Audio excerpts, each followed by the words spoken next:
Hey, what's going on, everybody? Zach here with Brandon Wound Pickups, and welcome back to another episode of Rewind Time.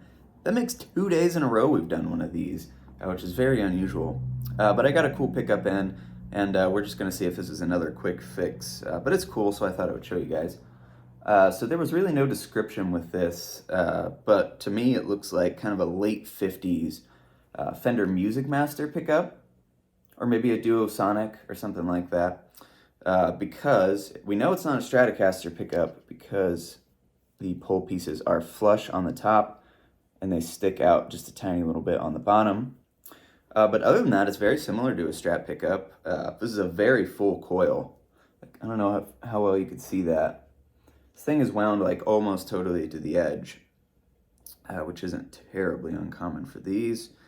This has never been messed with before. This is 100% out of the guitar as original and as nice as it gets.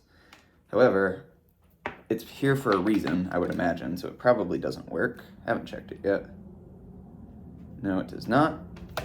So visually, let's inspect the pickup here. We have a hand-wound coil with 42 gauge form bar wire. This is probably going to be Alnico 5. Would say so, and it should be north polarity. It is. So the first thing we're going to do is the same thing we did yesterday. We're going to heat up these two little solder joints on the bottom here. Now before I do this, take a look at these. See how dull those are? I'm going to say those solder joints probably have not been heated since they left the Fender factory. Could be wrong, but that's where we're going to start because they do look actually a little bit like the ones yesterday. It looks like it could be a potential cold solder.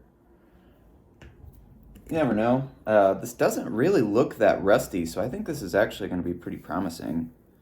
So we're going to heat that up. This lead wire looks a little suspect too, but that's not going to cause it to not read. All right. So you can always tell when one of these pre-CBS pickups has been at least messed with, because if you look now that I've heated these, kind of cool for a second, you can see they're much shinier now. So that's something to look for if you're looking at a pre-CBS pickup that's supposed to be 100% original. And I mean, this technically, if this works, this is still going to be 100% original because all we had to do was solder that. We didn't have to change anything. Nope, it is still dead, unfortunately. We'll give it a little bit more. It's just these magnets are not that rusty, which is what's making me think we might be able to save this. And it could be a surface break somewhere too, which would be our next thing we're going to look at. All right. Try it again. Nope, still nothing. So now I'm going to look at the start and finish leads here. It's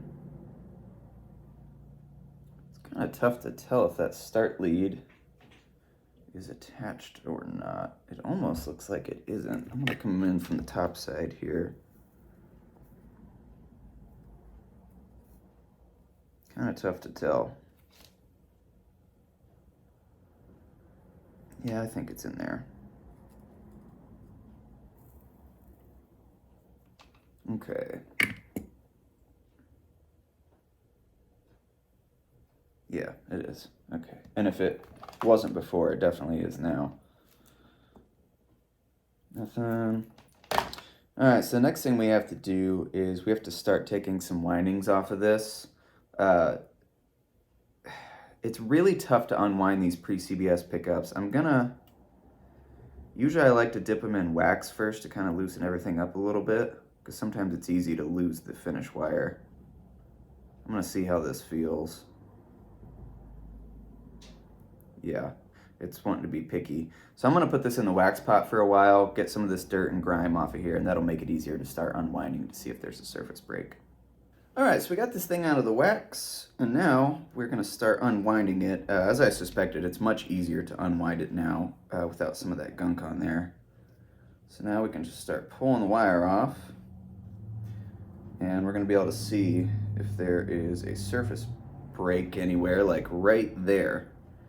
That was a surface break. Now I have got to find that. Where did it go?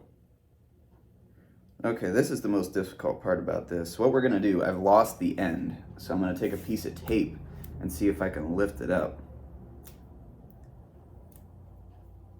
Sometimes this will work. Yep, right there.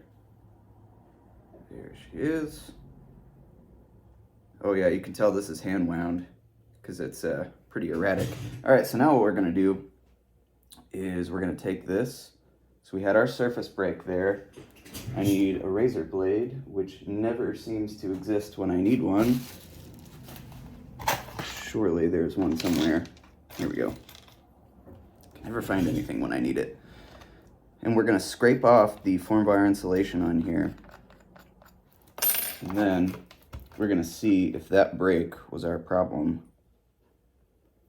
All right. Yep, boom. That was it. That's all we had to do. So it is working now. Let me get the actual reading here without my finger being on it. Let's see.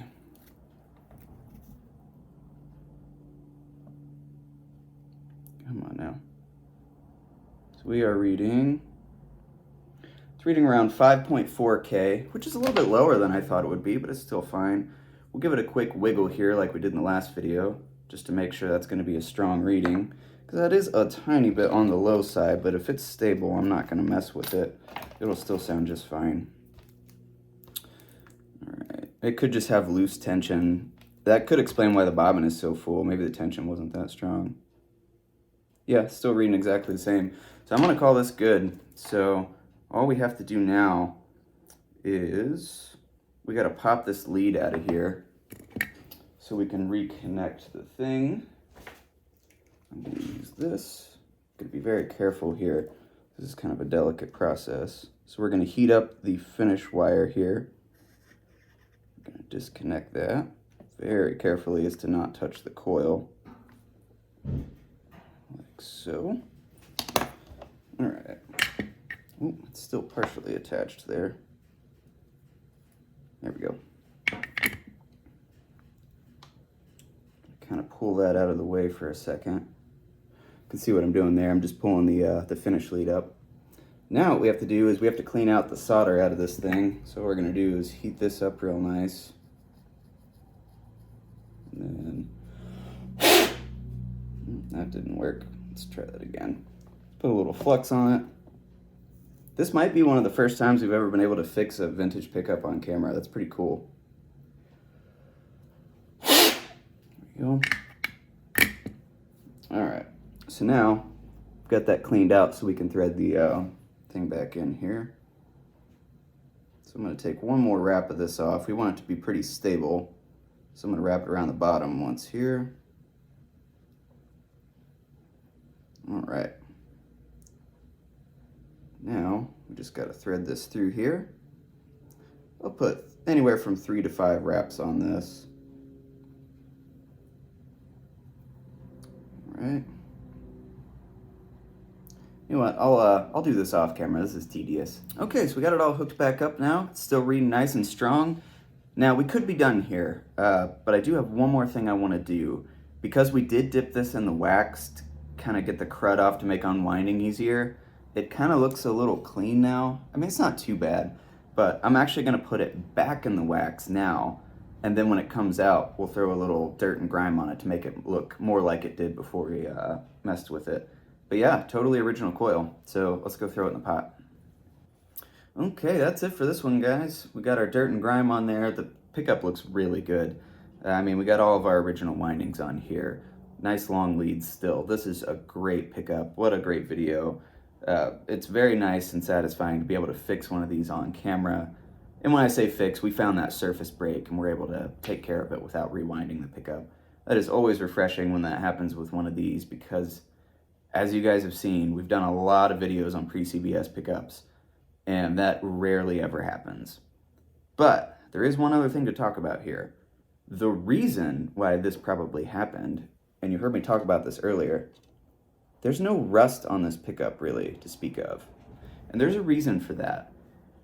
if you're going to be able to fix a pre-CBS pickup, it's probably going to be one of these or something similar, because these had a solid cover that went over top of them. So you didn't have the magnets exposed to the surface, or to the elements like you did a Strat or a Tele or something like that. Same thing with Tele neck pickups, because they have a cover over them, they don't fail quite as often as the bridge pickups in a Tele.